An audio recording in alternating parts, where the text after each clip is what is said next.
खबर देंगे आपको। आज़मीन हज से वाजिबात की वसूली का आगाज़ आज से किया जाएगा। वजारत मजहबी उमूर के मुताबिक ख्वाहिशमंद अफराद नामजद बैंक्स और ऑनलाइन पोर्टल के जरिए हज दरख्वास्तें जमा करवा सकते हैं। वजारत मजहबी उमूर के मुताबिक पहले आइए पहले पाइए की बुनियाद पर रजिस्टर्ड अफराद से पहली किस्त आज से 9 अगस्त तक वसूल की जाएगी। नशिस्तें दस्तयाब होने पर 11 से 16 अगस्त तक नए आज़मीन हज भी अप्लाई कर सकेंगे। नशिस्तें मुकम्मल होते ही हज वाजिबात की वसूली रोक दी जाएगी। हज पैकेज 2026 11.5 से 12.5 लाख के दरमियान होगा। वजारत मजहबी उमूर के मुताबिक दूसरी किस्त 1 नवंबर से वसूल की जाएगी।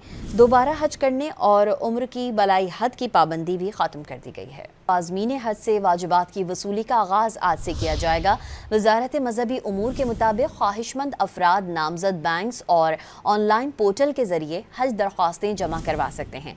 वजारत मजहबी उमूर के मुताबिक पहले आइए पहले पाइए की बुनियाद पर रजिस्टर्ड अफराद से पहली किस्त आज से 9 अगस्त तक वसूल की जाएगी। नशिस्तें दस्तयाब होने पर 11 से 16 अगस्त तक नए आज़मीन हज भी अप्लाई कर सकेंगे। नशिस्तें मुकम्मल होते ही हज वाजिबात की वसूली रोक दी जाएगी। हज पैकेज 2026 11.5 से 12.5 लाख के दरमियान होगा। वजारत मजहबी उमूर के मुताबिक दूसरी किस्त 1 नवंबर से वसूल की जाएगी। दोबारा हज करने और उम्र की बलाई हद की पाबंदी भी खत्म कर दी गई है।